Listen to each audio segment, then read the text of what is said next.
Proses penghitungan suara pemilu 2019 dilakukan hingga dini hari. Hal tersebut diakibatkan kurangnya logistik yang disediakan, salah satunya kurangnya C1 Pleno.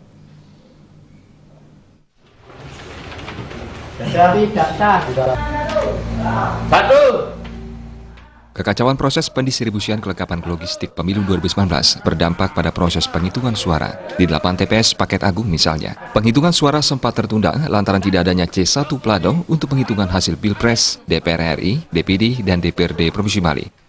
Menanggapi kondisi itu, Ketua Panitia Pemungutan Suara PPS Kelurahan Paket Agung, Nyoman Raimas langsung berkoordinasi dengan KPU agar hasil penghitungan suara dilakukan dengan menggunakan kertas manila. Ketiadaan C1 Plano untuk mencatat hasil penghitungan suara menurut Raimas sempat menghambat tugas KPPS.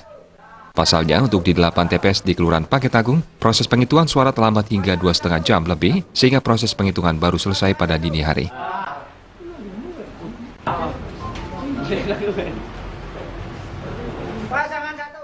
Jadi lebih terhambat khususnya masalah penghitungan suara, karena yang kami dapat di C1 itu hanya C1 Plano untuk tingkat kabupaten, yang lainnya tidak dapat.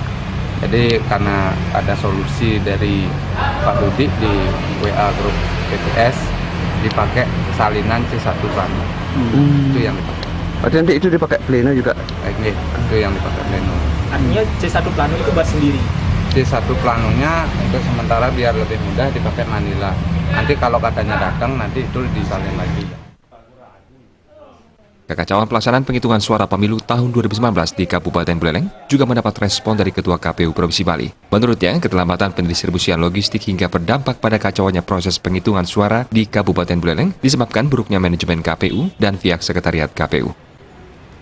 Itu jelas karena manajemen yang kurang baik. Ya, manajemen ada sanksi. Ini manajemen di KPU dan sekretariatannya yang kurang baik, sehingga mestinya harus ditambah orang, akhirnya tidak ditambah, sering ditinggal. Saya sudah ngomong sama Bupati, segera copot tuh sekretaris. Tapi kan berpengaruh terhadap pemilihan juga. Nanti setelah ini, ya. Jadi setelah ini KPU ya nanti kalau dia menyelenggarakan amburadul lagi nanti. Merespon kondisi itu, Bawaslu Bali masih menginventarisasi semua persoalan yang terjadi di setiap wilayah di Buleleng, sehingga kekacauan dalam proses pendistribusian kelengkapan pemilu tahun 2019 tidak terulang lagi ke depannya. Komang Yuda, Bali TV.